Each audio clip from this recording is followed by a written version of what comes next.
Hari Jaya Radha Madhava Kunja Bihari Jaya Gopi Jana Vallabha Jaya Girivaradari Jaya Gopi Jana Vallabha Jaya Girivaradari Jaya Yashodanandana Jaya Jananjana Yashodanandana Jaya Jananjana Yamunatira Vanachari Yamunatira Vanachari Jaya Radha Madhava Kunja Bihari Jaya Radha Madhava Kunja Bihari Jaya Gopi Jana Vallabha Girivaradari Jaya Gopi Jana Vallabha Girivaradari Yashodanandana Braja Jananjana Nandana Braja Jananjana Jamunatira Vanachari Jamunatira Vanachari Jaya Radha Madhava Kunja Bihari Jaya Radha Madhava Kunja Bihari Hare Krishna Hare Krishna Krishna Krishna Hare Hare Hare Rama Hare Rama Rama Rama Hare Hare Hare Krishna Krishna Krishna Hare Hare Hare Rama Rama Rama Hare Hare Hare Krishna Krishna Krishna Hare Hare Hare Rama Rama Rama Hare Hare Jai Shri Shri Radha Krishna Ki Jai. Thank you all for coming, watching on internet.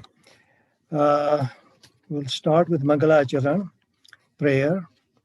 Om Agnantimarandasya Gnananjana Shalakaya Chakshurun Militam Yena Tasmai Shri Guruve Namaha Shri Chaitanya Manobhishtam Stapitam Yena Bhutale Swayam Rupa Kadamahyam Dadati Swapadantikam Vandeham Shri Guru Shri Yata Padakamalam Shri Gurun Vaishnavanscha Shri Rupam Sagrajatam Sagana Raghunathan Tam Sajivam Sadvaitam Savadutam Parijana Saitam Krishna Chaitanya Devam Shri Radha Krishna Padan Sagana Lalita Shri Vishakhantanscha He Krishna Karuna Sindhu Dinabandhu Jagatpate Gopesha Gopika Kanta Radha Kanta Namostute Tapta Kanchana Gaurangi Radhe Vrindavaneshwari Vrishabhanu Sute Devi Pranamami Hari Priye Vancha Kalpatarupyascha Kripa Sindhupya Evacha Patitanam Pavanebhyo Vaishnavebhyo Namo Namaha Shri Krishna Chaitanya Prabhu Nityananda Shri Advaita Gadadhara Shri Vasadi Gaura Bhaktavranda Hare Krishna Krishna Krishna Hare Hare Hare Rama Rama Rama Hare Hare. So I picked the topic Nam Prabhu and you. Essentially it is Krishna and you. And recently we started chanting in a group every morning from 5:30 to 6:30. And so I thought I will give a class on the chanting of the Mahamantra and what is expected of us when we chant. So this is the verse that we are reading is 10:25, Bhagavad Gita chapter 10, verse 25. It says, Maharshinam Praguraham Giram Asmye Aksharam Yagnanam Japayagno Asmi Stavaranam Himalaya. The translation is that of the great sages, I am Bhrigu. Of vibrations, I am the transcendental sound Om. Of sacrifices, I am the chanting of the holy names, Japa. And of immovable things, I am the Himalayas.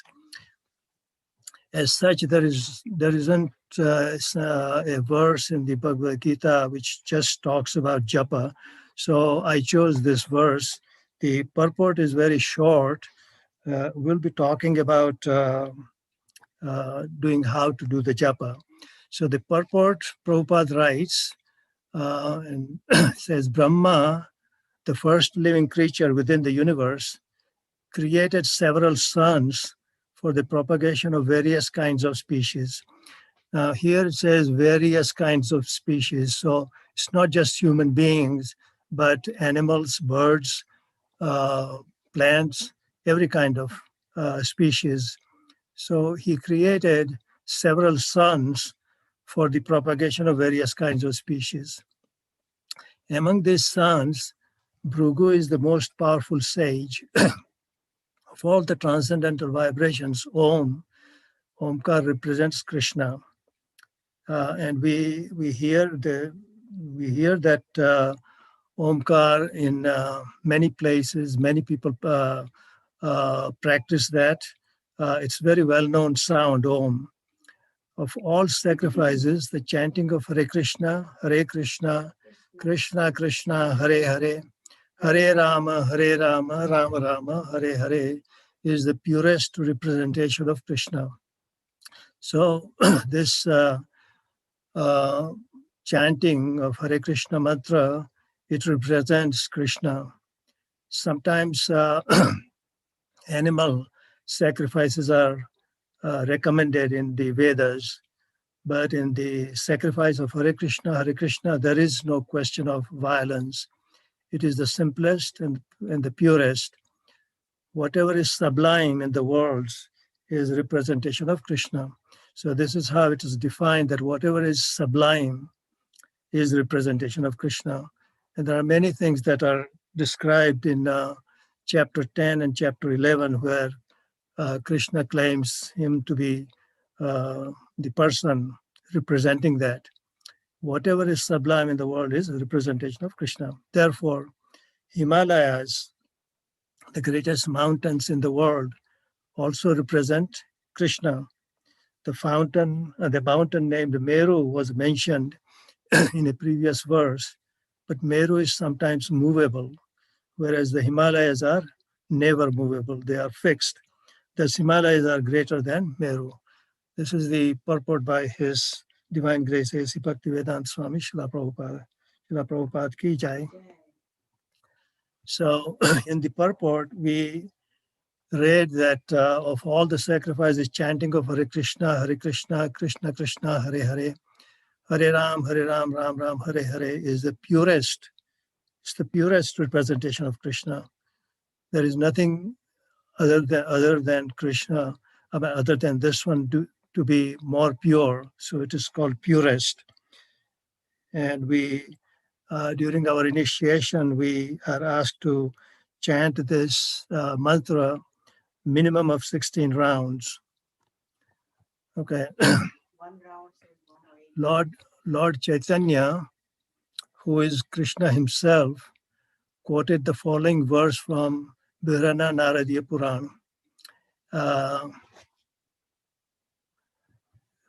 to convince conditioned souls in the present age of Kali to engage in chanting of the holy names of Krishna for self-realization or God realization, and thereby establish sambandha between individual soul and Lord Krishna. So what is meant by self-realization, what is meant by God realization? Both of them are the same. Uh, Self-realization is to recognize that you are the spirit soul and you are part and parcel of Krishna. So when you become self-realized, you also become God-realized. Both of them go together. Now here the word sambandh is given, sambandh between individual soul and Lord Krishna. That is very important. We are part and parcel of Krishna, and we are spirit souls, and we have relationship. And that is the talk is going to be based on our relationship with Krishna. So Chaitanya Mahaprabhu quoted the following verse, says, Hare Nama, Hare Nama Iva Kevalam, Kalau Nastya Eva Nastya Eva Nastya Eva Gadiranyata. And the meaning is that in this age of Kali, there is no other means, no other means for self-realization than chanting the holy name, chanting the holy name, chanting the holy name of Lord Hari. So three times uh, Chaitanya Mahaprabhu is saying that there is no other means, there is no other means, there is no other means, and chanting the holy name, chanting the holy name, chanting the holy name. So anytime something is mentioned three times, it is to be taken seriously and taken into account and put it into our daily life, so to speak, recognize it. Now, here it says that in this age of Kali, so there are other ages also, Satya Yuga, Treta Yuga, Dwapar Yuga, and in those ages, there were different ways of realizing God. Well, the first one is when you do meditation, and the meditation is pretty long. Actually, in Satya Yuga, people lived more than 100,000 years. So out of those 100,000 years, they would meditate to 60,000 years, 50,000 years, 20,000 years. So pretty long. So these days in the Kali Yuga, it's very hard to meditate because of the distractions and so on. So forget about the number of years.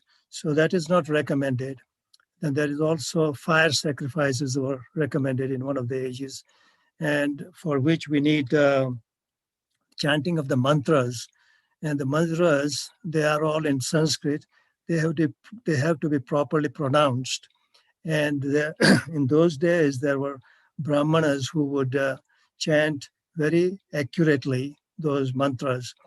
But these days, it's very hard to find brahmanas who can chant those mantras very accurately. Earlier, it was mentioned in the purport that animal sacrifices. This is also mentioned in the Vedas that when you do the sacrifice, fire sacrifice, to uh, to chant the proper mantra, it is used as a test. If when you put a old cow in the fire sacrifice, and then the cow then comes out as a young calf, and so that will test if the mantra is accurately pronounced and with the rhythm and rhyme and everything. But with this mantra, Hare Krishna mantra, there is no fire, there is no animal sacrifice. So one of the references that I'm using is His Holiness Sachinanda Swami's book, The Living Name, A Guide to Chanting with Absorption. So this is a guide to chanting the Mahamantra, but with absorption. So we have to be absorbed, really absorbed when we chant the holy name. It cannot be just, I want to finish up, do my 16 rounds and get to work, have other things that are on my mind. So it talks about sambandha or relationship between Krishna and the individual soul. One of the things that we explain about the Krishna and individual soul is that we are like little sparks, and Krishna is like a big fire, and the little sparks at some point in time came out of the fire, and now they want to get back into the fire. And this happens because we have relationship between Krishna and ourselves, and we want to get back. Somehow or other, we came out because of our misfortune, because we wanted to enjoy separately from Krishna. And so Krishna made arrangement for us to come to this material world and enjoy it the way we want to enjoy. And he doesn't restrict us. He gives us all the knowledge to follow through the Vedas, but it's left up to us. He has given us the freedom to think whatever we want to, because that is the whole idea behind uh, us enjoying ourselves the way we want it. So that's why we are here in the material world. But then we find that the material world is full of miseries. It is temporary, but it is full of miseries. And we soon find out that we have to get out of this material world. At spiritual level, Krishna and ourselves are of the same quality. But quantity wise, Krishna is big and we are tiny. So, with regards to Sambandha, Srila Prabhupada writes in Chaitanya Charitamrita, Adi Lila, chapter 7, verse 142, says that by practice of devotional service, beginning with hearing and chanting, the impure heart of a conditioned soul is purified, and thus he can understand his eternal relationship with the Supreme Personality of Godhead. So, in order to understand the relationship, we have to become pure. And to become pure, Krishna has given us the Mahamantra. And we chant that, and slowly and gradually, our mind becomes purified, our heart becomes purified, and then we'll start understanding our relationship with the Supreme. That eternal relationship is described by Sri Chaitanya Mahaprabhu. And what is that relationship? Jivera Swarupa Hoy, Krishnera Nityadas. Jivera Swarupa Hoy, Krishnera Nityadas. The living entity is an eternal servitor of the Supreme Personality of Godhead. So it is defined here that we are eternal servitors. Krishna is not our servitor. We are the servitor. Quite often, people go to the church and to the temples and they ask for, give me this, give me that. Like he's the order provider. It's not, that relationship is not the relationship which is mentioned in the Shastras. The relationship is Jivera Swarup Hoy, Krishnera Nityadas.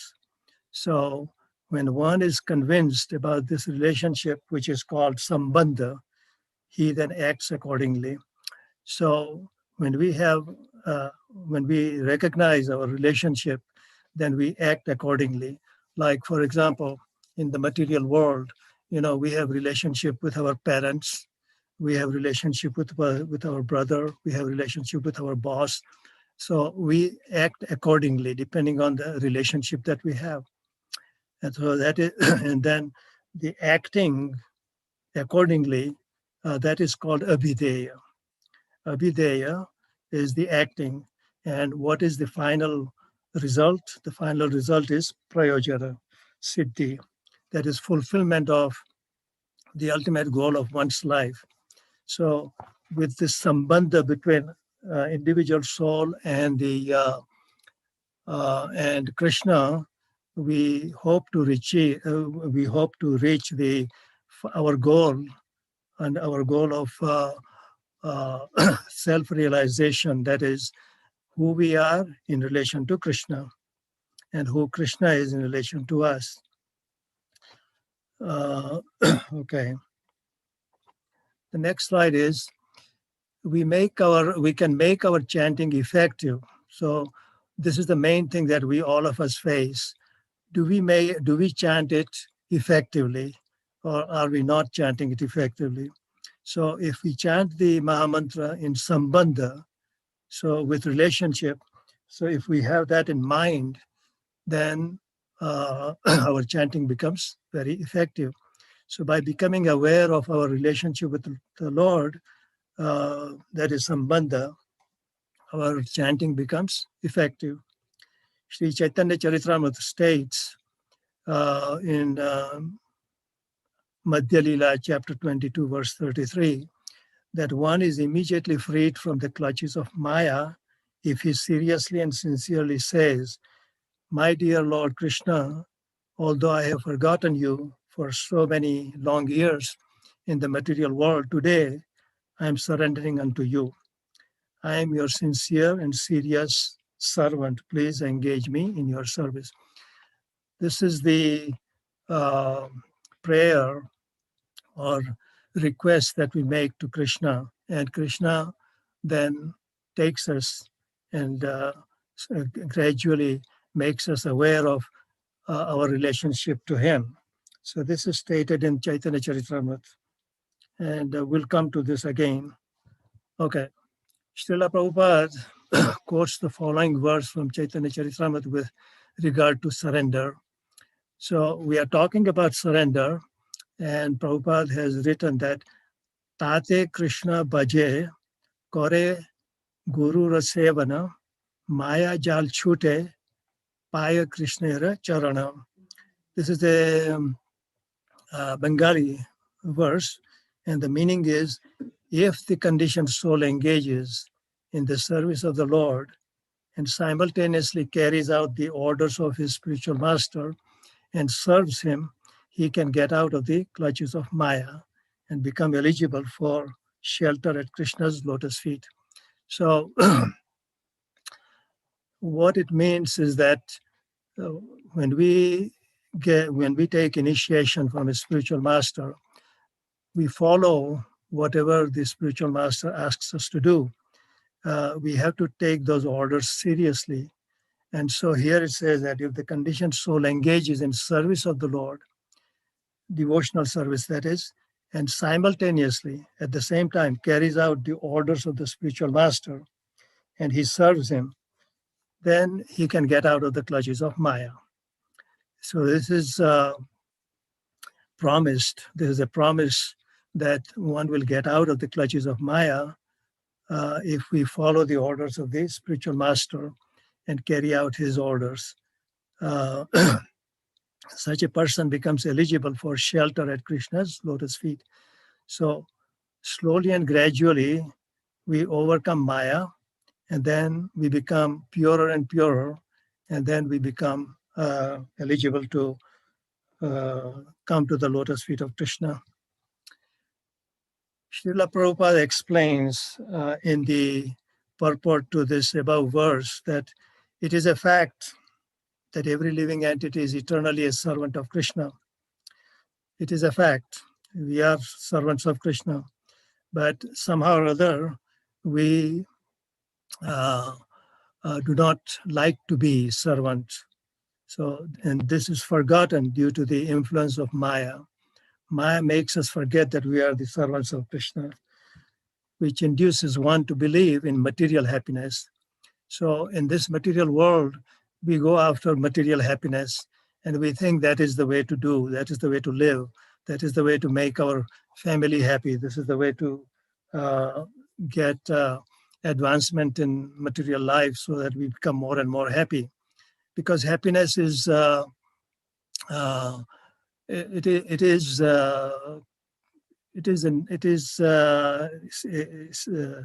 spirit souls, um, what do you call that? It is his birthright, so to speak.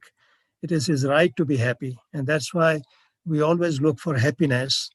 But we are looking for happiness in the wrong places in the material world.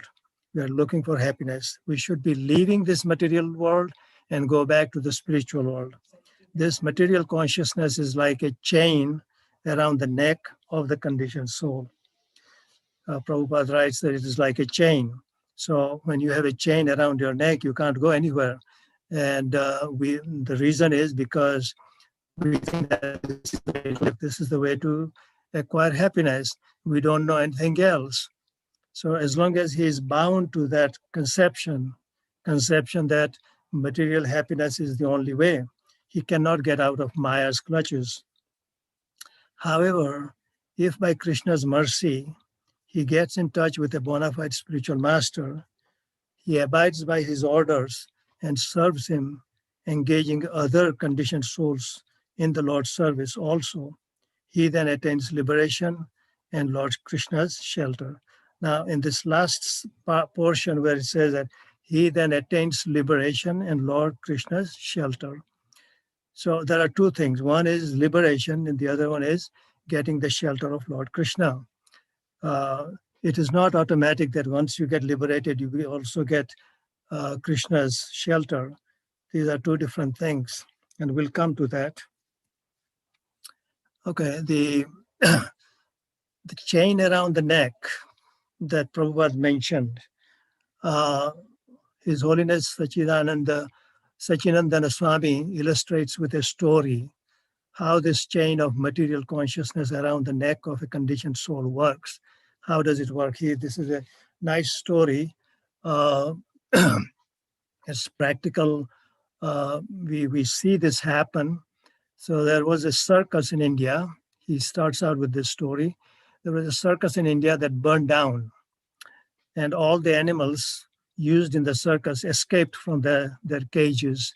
So the tigers, monkeys, and so on, they all escaped, except an elephant, which was not in cage, but tied with a thin rope. So the elephant, they are also used in circus plays. And so this one particular elephant, he did not escape like the other animals did because he was tied with a thin rope at his leg. Now, that is how the elephants are usually kept in captivity.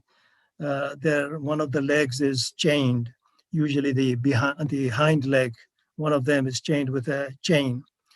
Now, people wondered when they looked at the elephant, why the elephant of immense strength did not pull on the thin, flimsy rope and break it and escape.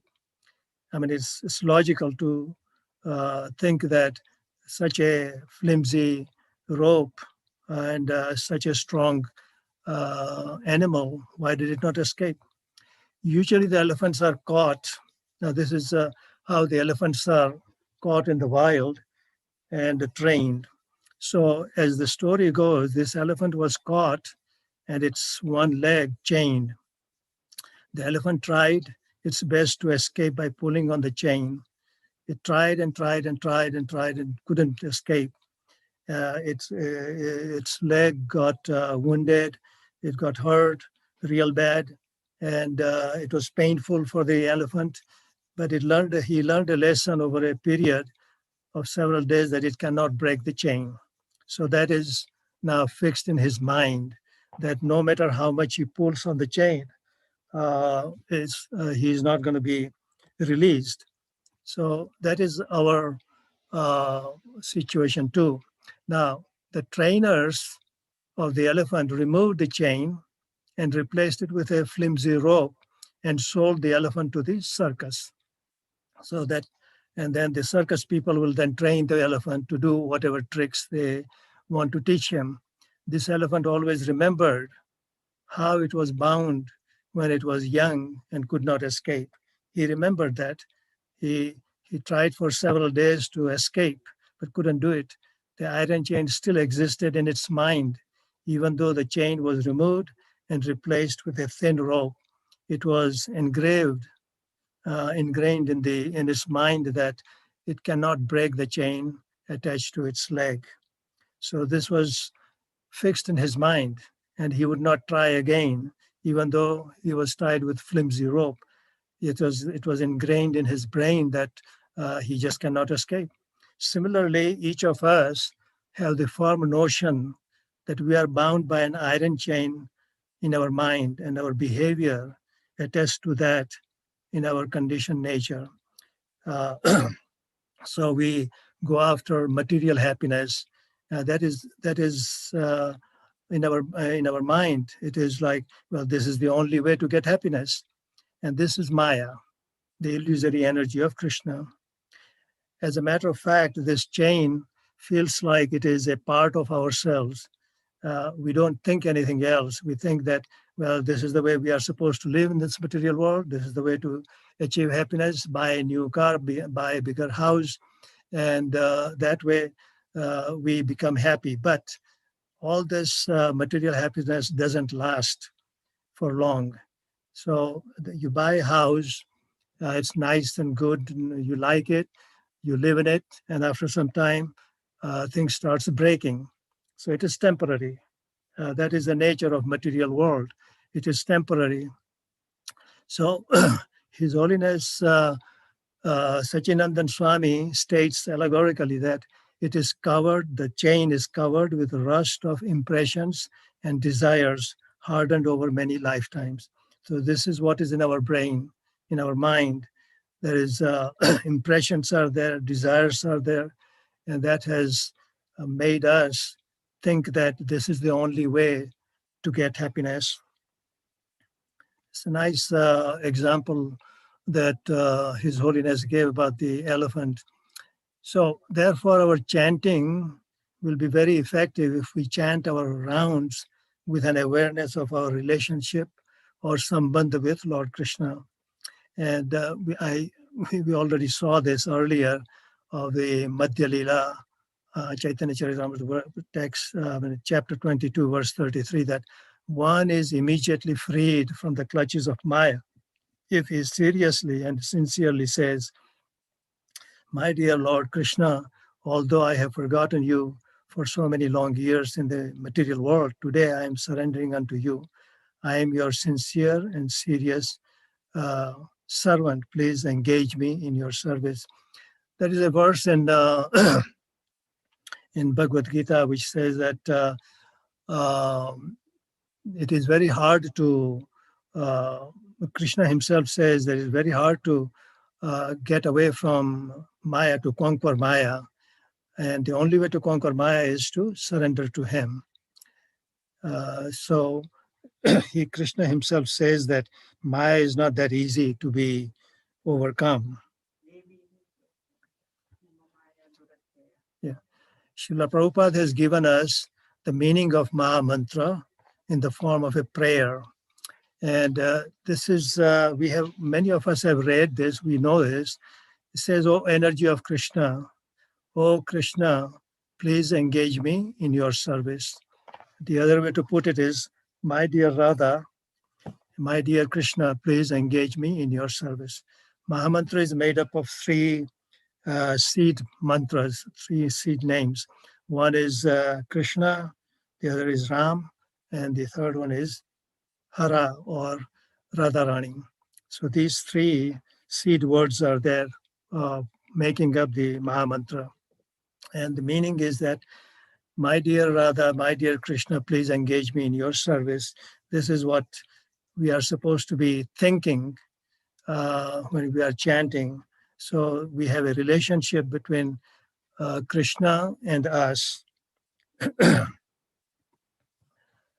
Following recommendations are given with regards to chanting our daily rounds. Always remember Sambandha, our relationship with the Supreme, while chanting. So we should remember that we have got relationship, and we start out by remembering that Sambandha. It is stated that the individual souls who came to this material world, they revolted against Krishna. They didn't want to participate in his pleasure, but they wanted to enjoy themselves. And so Krishna made the arrangement that we come to this material world. So the material world is compared to a prison house where prisoners are put in there so that they can reform themselves. They go through reformation and then they try to become ordinary, regular, law-abiding citizens. Similarly, this material world is like that. We are sent here for reformation. So, but if we start remembering the relationship that we had before we came to this material world, the sambandh, the relationship with the Supreme, and how do we achieve that? By chanting. Prabhupada mentioned earlier I mentioned earlier that by chanting and purifying yourself, you can you can become uh, aware of the sambandh, the real sambandh, and you start having feelings about that sambandha. So we chant the Mahamantra with feelings. So we have to have feeling. It's not just dry uh, pronouncing the words, but to have a feeling of behind each of those words. It is said that if you want to, you chant the holy name with full attention, and so you you pronounce each of the syllables very nicely, accurately, and you hear them. So uh, pronounce each syllable and hear them, and that way you put your attention into the Mahamantra chanting. Okay, what all recommended? One is that it is best to chant early in the morning during Brahma Murat. So there are 15 divisions of the night, and out of those 15, the the division just before the last division is called Brahma Muhurat. We'll come to that. I will have a slide on that one. Second one is chant loud enough so that you can hear the sound vibration, but not too loud to disturb the others. So this is again, we have to be aware of other people chanting also, especially when we are chanting in group, and we are doing that uh, with from 5:30 to 6:30. Sorry, yeah, 5:30 to 6:30, and thanks to uh, yeah, Shakshi Gauranga Prabhu, who started this the group chanting every day. Number 3 is remember the third Sikshashtakam and put it into practice and make it your lifestyle.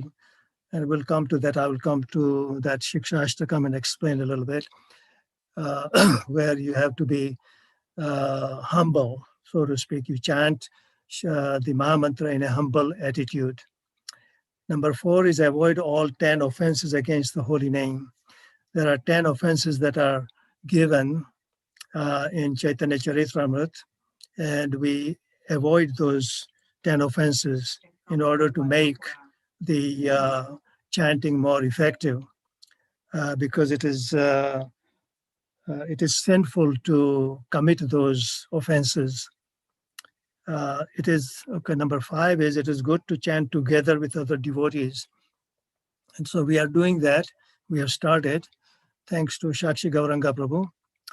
Then the 6th one is chant some extra rounds on the day of Ekadashi. Today is Ekadashi, so chant some extra rounds. And usually I write down, I send out uh, the text message before the Ekadashi to refrain from eating grains and beans, and also to do extra rounds of Mahamantra, and also read the scriptures like Bhagavad Gita and Srimad Bhagavatam. What for do we do this? Why do we do this? We do all this so that we become spiritually enlightened. Ekadashi is a very nice day, auspicious day. So it's known as Day of Hari. And so if we chant some extra rounds, if we read some scriptures, then that will help us advance in spiritual life. Okay, What is Brahma Murat? We mentioned about chanting in Brahma Murat. Its literally meaning is creator's time. It is traditionally the penultimate or next to the last phase of Murat of the night, and is considered an auspicious time for all practices of yoga and most appropriate for meditation, worship, or any other religious practice. So we always look for Brahma Muhurat to start something. So like yoga practice or meditation, uh, spiritual activities performed early in the morning have a greater effect than in any other part of the day. Prabhupada writes regarding this that as the day progresses, as soon as the sun comes out, the our body starts thinking about what to do, what is in the day has come up, and we need to start doing our duties. So we we go into the working mode and start thinking about that. So our mind becomes very busy, and in order that we don't have that kind of situation. We do our japa and all the activities related to spiritual activities early in the morning in Brahma Muhurat time. Rajogun sets in as soon as the sun comes out, and then as the day progresses, we have got also Tamogun coming in. So to avoid Rajogun and Tamogun, you do the spiritual activities in the morning and during the Brahma Muhurat, where when it is Sattva Gun is predominant. Brahma Muhurat is the 14th Muhurat, Kal of the night. One Muhurat is equivalent to 48 minutes, and whole night consists of 15 Muhuratas. Each Muhurat lasts 48 minutes daily, and therefore the Brahma Muhurat begins at 4:24 a.m. and ends at 5:12 a.m. So, but we normally take roughly about 2 hours to chant our rounds. So if we can start a little bit earlier than 4:24 and finish a little after 5:12. So that is Brahma Muhurat. Now, we also mentioned that uh, try to practice Shiksha Ashtaka prayer number 3.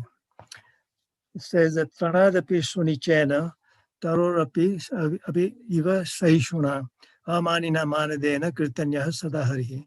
Now, there is also this other version where instead of Taror Eva, there is also Taror Api Saishuna. Both of them are the same. One who thinks himself lower than the grass. So one thinks, when we walk on the grass just goes down. So one who thinks lower than the grass, who is more tolerant than a tree.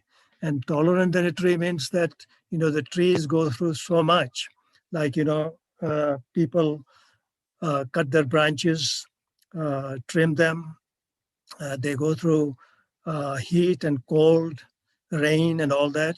But they are tolerant. They don't complain. Uh, so one who thinks himself lower than the grass, who is more tolerant than a tree, and who does not expect personal honor, but is always prepared to give all respect to others. So one should not expect honor, that people should respect me because I am highly educated, because I am in a certain position, so they should respect me. That should not be there. Then you become humble, and says that prepared to give respect to others. And then with that kind of an attitude, one can chant the holy name constantly. Now, this attitude of being humble, giving respect to others, don't expecting respect for ourselves, it takes work. You have to work on it. Uh, it's not going to happen by itself. It will happen by itself over a long period through the chanting, but we also have to work on it. So how do we do this? Says that please note that this applies 24/7, not just when you chant. So even though the Shiksha Ashtaka is meant for chanting the Mahamantra, and it says that you can chant constantly uh, when you are when you are lower than the grass and tolerant than a tree, and do not expect any honor, and honor the others, and so on. So that is being humble.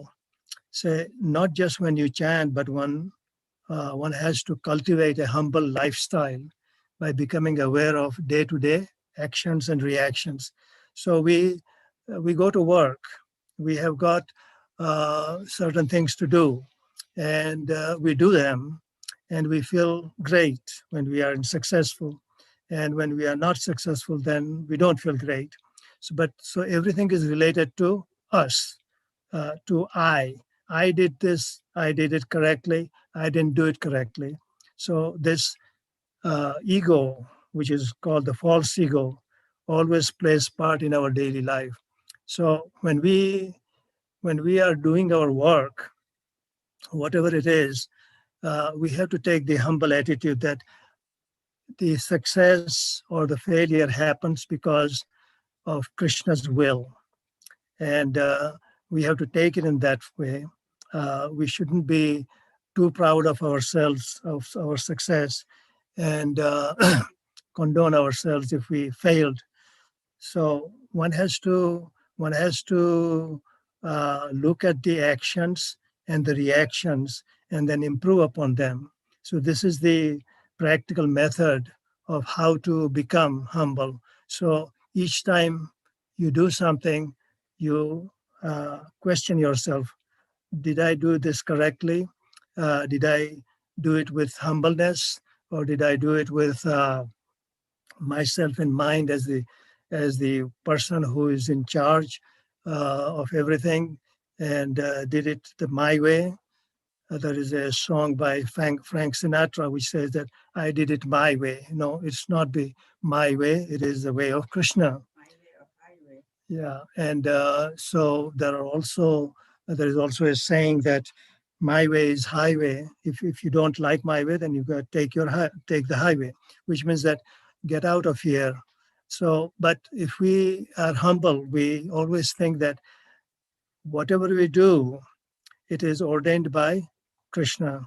He has uh, sanctioned it, and that's why we did it. Many a time we come across something that we are doing and we find that we failed. Well, we should not be too sad about that. We should think that it was because Krishna did not will to do it and did not sanction it for us to do that, because he can see things far better than we can in the future. So whatever happens for our own good. We have very short-sightedness, so we cannot see in the future as good as Krishna can see for us. So when we become more and more aware of Krishna, then we also become enhanced in what the relationship we have with Krishna, sambandha. So anytime we do something, we always think about Krishna. So that was the Siksha Ashtakam. Now, some of the distractions to be avoided while chanting your rounds. Now, these are typical uh, distractions, like, people take pride in multitasking. Yes, they can do multitasking, and but don't do multitasking while you are chanting. That because you have only one mind, and you cannot do two things at the same time. You can do only one thing. And especially when you are chanting, your mind should be fully concentrated on the chanting. So don't do any multitasking. Number two is paying attention to the cell phone for messages.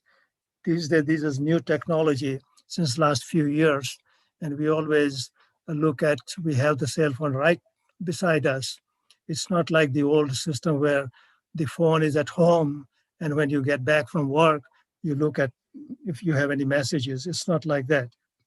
the cell phones give you messages right away, and we are tuned to that. We are tuned to that in the sense that as soon as it rings, we look at it. Who called? What is my message? So this is a distracting thing. So paying attention to the cell phone for messages should be avoided. Just put away the cell phone someplace else in another room, or just turn it off. Quite often we also do watering house plants or watering them in the yard with the hose. At the same time, we are chanting with our right hand, thinking that we are doing the chanting. But again, just think about it. When you are watering, you are also directing the water at certain place, move it this way, that way. Your mind is working there. Your mind is not working on the chanting. So avoid that. Then the other thing is planning for the day. Quite often when we uh, start out, well, we need to do this. I have to take the kids to the soccer game, the to girls to the dancing place, etc., etc. Or I have to go to this office, that office. So while you are chanting, don't do the planning. Do the planning way ahead of time. You have done it, and you know what you're going to do.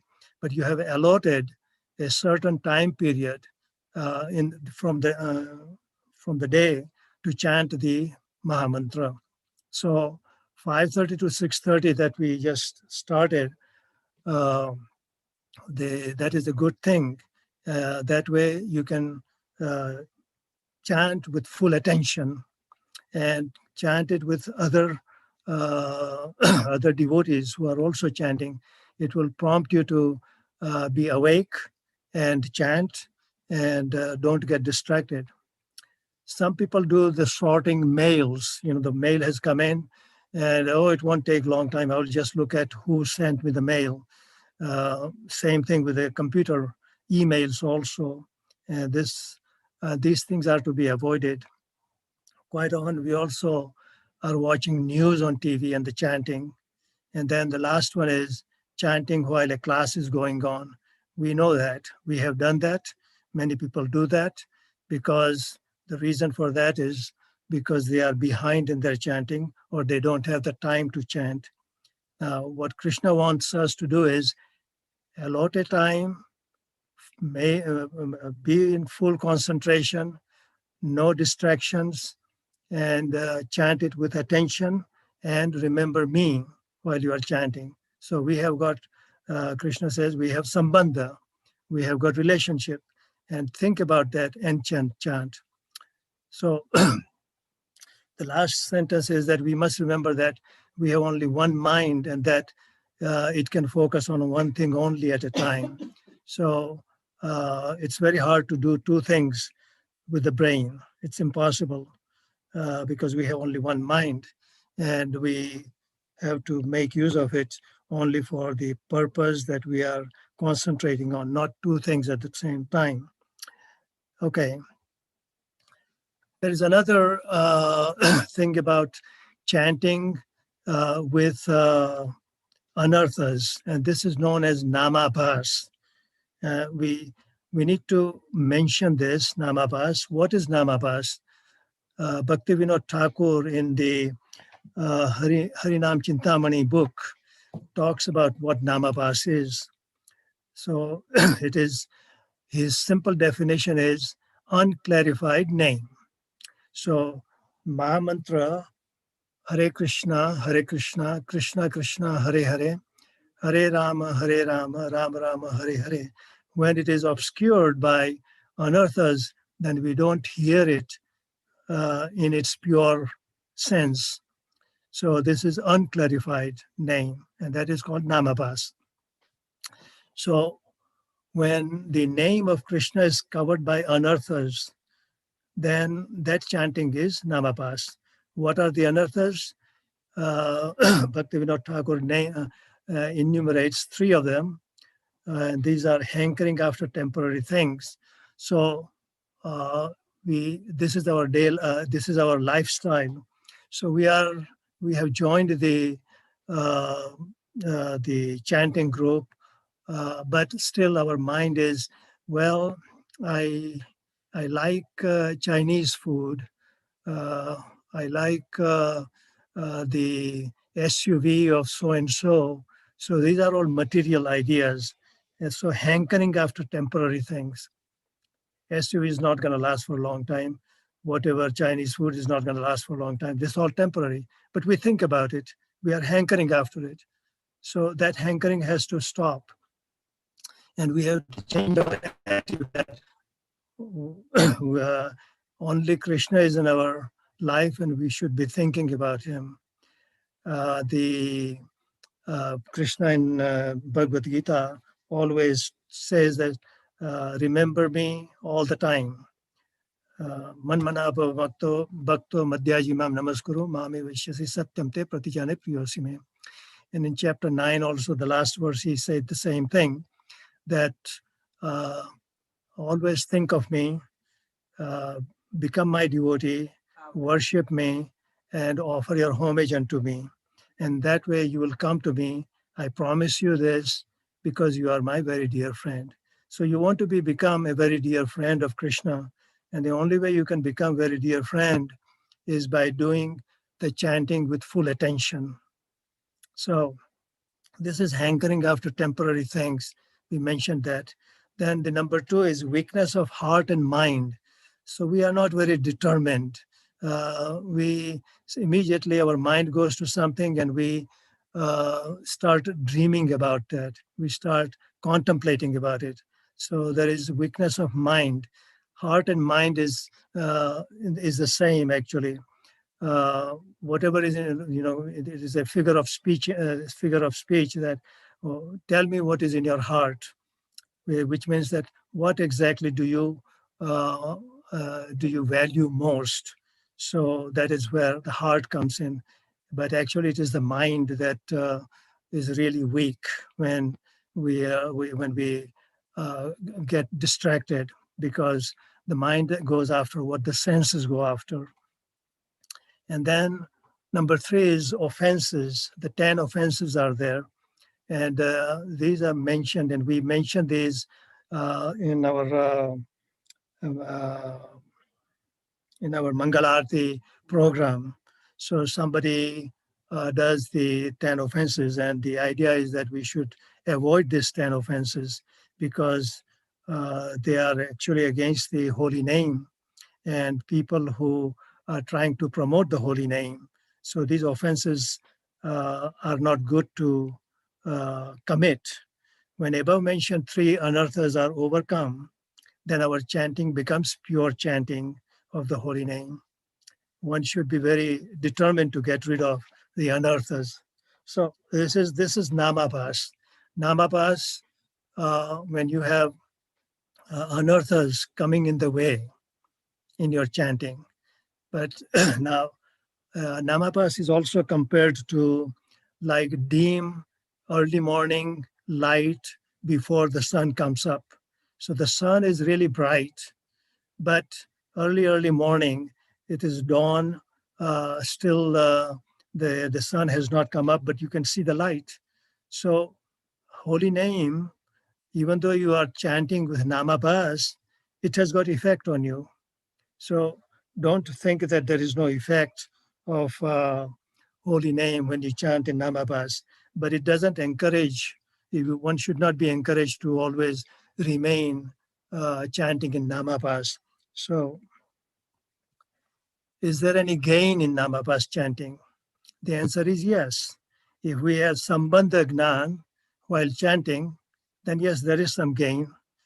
It's not the ultimate gain, but there is some gain. We get liberation from the effect of Kali Yuga and eternal residence in the spiritual abode of Vaikuntha. This is quoted from Shastras uh, by Bhaktivinoda Thakur in his book Harinam Chintamani, that we get liberation from the effect of Kali Yuga and we get eternal residence in the spiritual abode of Vaikuntha. Now, Vaikuntha has got so many planets. Now, when we have uh, just Namabas chanting, now we are not going to go to the Krishna Lok. Say, Bhaktivinoda Thakur states that it is better gain than what is offered in Karmakand, where we have got religiosity, wealth, sense enjoyment, and liberation. All of this can be gained through Namabas, but you do not get liberation mentioned in Karmakand is not the same as going back to Vaikuntha. Uh, the Going back to Vaikuntha, you go to the Vaikuntha Loka, not to Krishna Loka. Krishna Loka is one planet, and this is the planet that we aim for. Our goal is to reach Krishna Lok, to serve Krishna. While if you go to the Vishnu Lok, where the Vishnu and all the inhabitants are four-handed forms, there you have got awe and reverence. There is no buddy-buddy system there. Uh, while in Krishna Lok, you can be a sakha, you can be a parent, you can be a lover. All of this require the relationship between Krishna and you. So that is found in the Krishna Lok.